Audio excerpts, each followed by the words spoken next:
Morning students, आज के online class में हम लोग अधातुओं का रसायन केमिस्ट्री ऑफ नॉन मेटल पढ़ेंगे। इससे पहले वाले क्लास में हम लोग मेटल पढ़े थे, है ना, धातु पढ़े थे। तो अगर आप लोगों को धातु अच्छे से समझ में आ गई होगी तो अधातु को बहुत ही आसानी से आप लोग समझ सकते हैं। इसमें सबसे पहले क्या दिया गया है, अधातु के भौतिक गुण कौन कौन से होते हैं। तो धातु के भौतिक गुण हम लोग पढ़ चुके हैं ना। धातु के भौतिक गुण क्या होते हैं? धातु चमकदार होता है, लचीला होता है, उसकी तार खींची जा सकती है, विद्युत का सुचालक होता है। ये सभी गुण किसमें होती है? धातु में होती है। तो इसी की जस्ट अपोजिट उल्टा क्या होगी? अधातु की गुण होगी। अधातु जो होगा भंगुर होगा, लचीला नहीं होगा, आघात वर्धनी नहीं होगी, इसकी तार नहीं खींची जा सकती। और अधिकतर अधातु क्या होती है? गैसीय अवस्था में पाई जाती है। जैसे नाइट्रोजन है, ऑक्सीजन है, हाइड्रोजन है, ये सभी क्या है? गैसीय अवस्था में पाई जाती है। लेकिन कुछ धातु है जैसे ब्रोमीन है, ये द्रव अवस्था में पाई जाती है। Sulphur, iodine, carbon, phosphorus, cilium इत्यादि ये क्या होती है? ठोस अवस्था में पाए जाने वाली अधातु होती है। तो इस प्रकार से अधातु की भौतिक गुण होती है।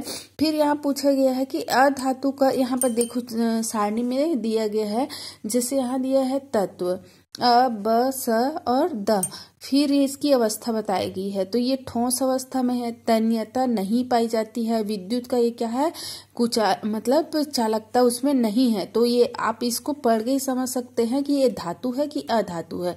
सीधी सी बात, यहाँ पर तन्यता नहीं है, विद्युत का एक विद्युत चालकता नहीं है, मतलब ये क्या हो गया? अधातु हो गया। सेकंड क्या दिया है? ठोस अवस्था, फिर तन्यता है और विद्युत चालकता, हाँ, तो ये क्या है? धातु है। तो इस सारणी से ही आप बता सकते हैं कि इसमें से कौन सा धातु है और कौन सा अधातु है। यहाँ पर धातुओं का आवर्त सारणी में स्थान, तो धातुओं को आवर्त सारणी में 14 नंबर से 18वें नंबर में रखा गया है। यहाँ पर जितनी भी इस वाले लाइनिंग स्ट्रक्चर में दिखाई दे रहा है, ये सभी क्या है? अधातु है। और यहाँ पर जो बीच में आप लोगों को प्लेन व्हाइट में दिखाई दे रहा है, जैसे यहाँ पे ब्रोमीन है और बोरान है, सिलिकॉन है, जर्मेनियम है, आर्सेनिक है, प्लेटिनम है, ये सभी क्या है? उप धातु है। ये सभी को उप धातु या अर्ध धातु कहा जाता है। तो अर्ध धातु या उप धातु क्या होती है? दोनों के बीच की, ये धातु है, ये अधातु है, तो दोनों के बीच की जो अवस्था होगी उसको हम क्या बोलेंगे? उप धातु या अर्ध धातु बोलेंगे। तो ये सभी इसका उदाहरण है, बोरान, सिलिकॉन, जर्मेनियम, ये सभी क्या है? अधातु होती है। आवर्त सारणी में आवर्त समूह के 14 नंबर में कार्बन से क्या होती है? अधातुओं की संख्या बढ़ते जाती है। जैसे जैसे हम बाएं से दाएं की ओर जाते हैं तो अधातुओं की गुण क्या होती है? बढ़ते जाती है। और जैसे हम ऊपर से नीचे आते हैं तो यहाँ पर धात्विक गुणों में वृद्धि होती है। तो यहाँ पे समूह 14, 15, 16, 17 और 18 में जो लाइनिंग में और यहाँ ब्लैक में दिखाई दे रही है, ये सभी क्या चीज है? अधातु है। और अधातु की गुण क्या क्या होती है आप लोग पहले पढ़ ही चुके हैं। यहाँ पर नियान, आर्गन, ये सभी अक्रिय गैस होती है जो अधातु के अंतर्गत आता है। फिर यहाँ पर अधातुओं की खोज मतलब हिस्ट्री बताई गई है कि अधातु की खोज कब से शुरू हुई है और अधातु को सबसे पहले कौन से वैज्ञानिक ने खोजी गई, किसके द्वारा खोजी गई है। तो कार्बन और सल्फर दो ऐसे अधातुएं हैं जिनकी जानकारी प्राचीन काल से हो चुकी है, खोजी जा चुकी है।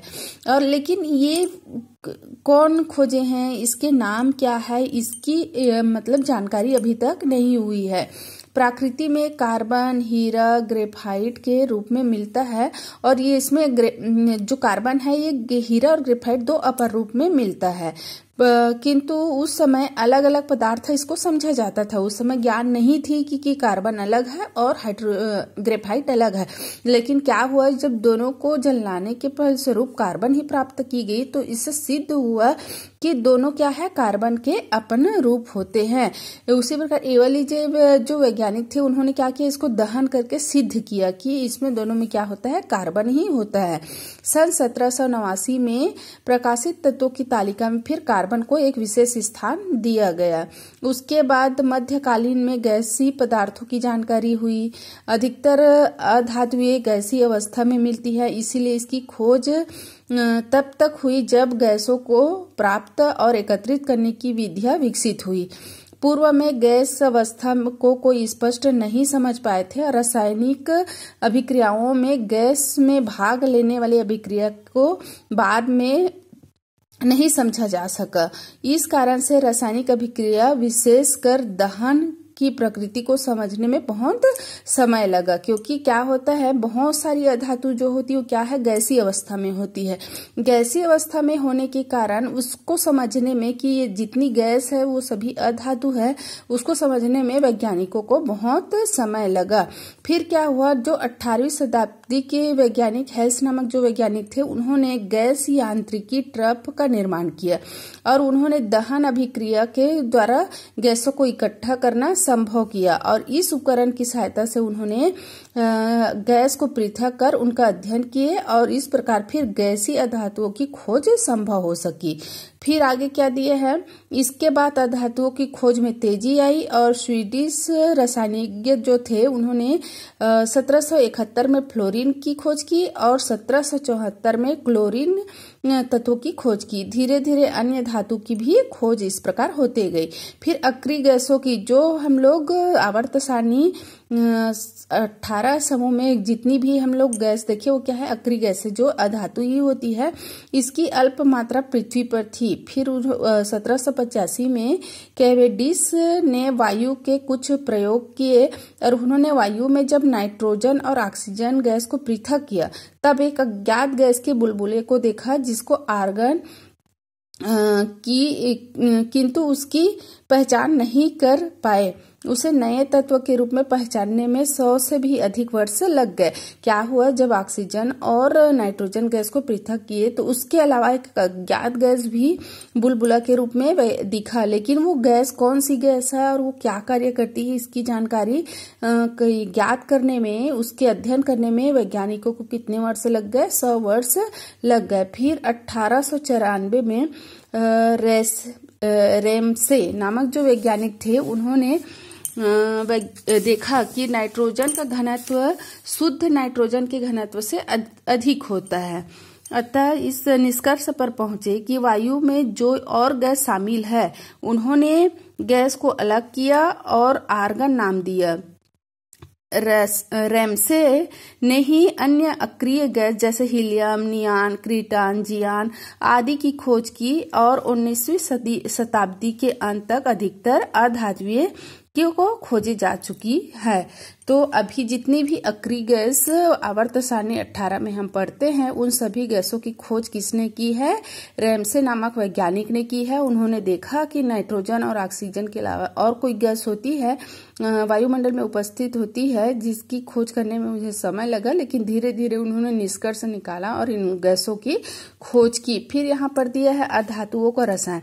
देखो, अधातुओं का रसायन कहाँ से शुरू हुआ है, आवर्त सारणी समूह 14 से लेकर 18 में जितनी भी वहां गैसें दिखाई जा रही है उसमें क्या है, अधातुएं है। तो यहाँ पर दिया है कि अधातु की जो बाहरी कोश होती है उसमें 4 से 8 इलेक्ट्रॉन होते हैं। चूंकि अधातुओं में इलेक्ट्रॉन ग्रहण करने की क्या होती, प्रवृत्ति होती। जो अधातु होती है उसके बाह्यतम कक्ष में कम से कम 4 से 8 इलेक्ट्रॉन ग्रहण करने की क्या होती है, क्षमता होती है, प्रवृत्ति होती। इसीलिए वो क्या होती है, ऋण विद्युतीय होती है।